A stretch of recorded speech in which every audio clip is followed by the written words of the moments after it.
Thank you, gentlemen. And I feel like there's a lot to talk about. We had a lot of discussion during that game, and so I want to get into it all as quickly as possible. What this does mean, though, standings-wise, is that CLG has clinched a first-round bye.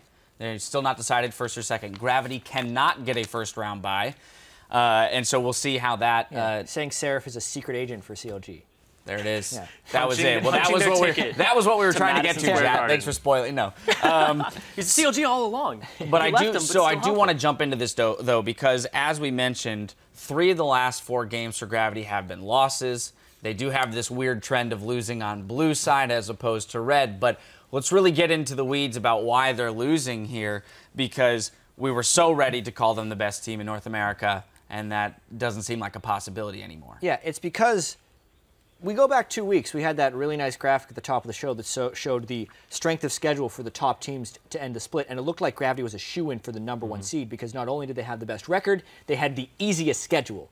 And the way they got to that point by beating the top teams is it felt like they were always playing to win, and they always had some type of edge on the opponent, whether that was from a level 1 strategy that sets the other jungler behind, whether it was from move tremendously playing on Nidalee, whether it was from being red side, doing some interesting champion swaps, fooling the opponent in champ select and getting strong lane matchups. And then ever since they got that point, they've stopped playing to win, and they've started to play not to lose. Their picks are no longer surprising, they're not making aggressive moves at level 1, and they're not finding any way to get an advantage. And I feel like TDK adopted that from them.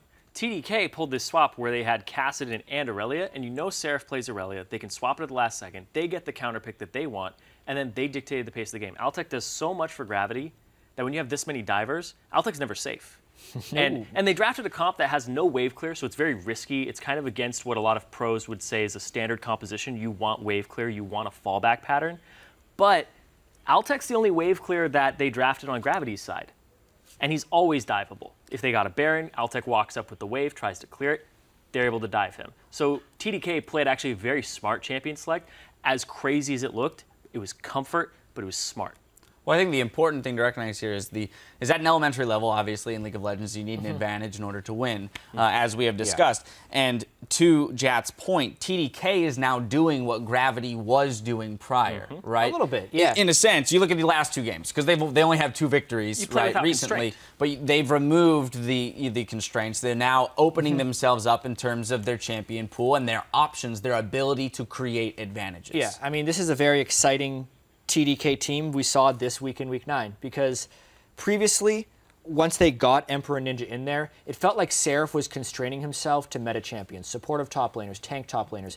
But for as long as I've ever watched Seraph play, he has not been able to play those champions at a high level. And they kind of unlocked him to play what he wants. The rest of the team took any handcuffs off. If you can play the meta champions at the perfect level for you, do that. But if you can't, this is clearly a better strategy for them to just play what they are good at and outplay the opponent.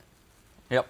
All right, well, simple as that. We do now have a possibility, maximum possibility of 3 tiebreaker games, a minimum of 2. That will be determined in our next matchup. We're going to wrangle up some minions for that matchup, a battle for first place between Team Liquid and Team Impulse. We'll be right back.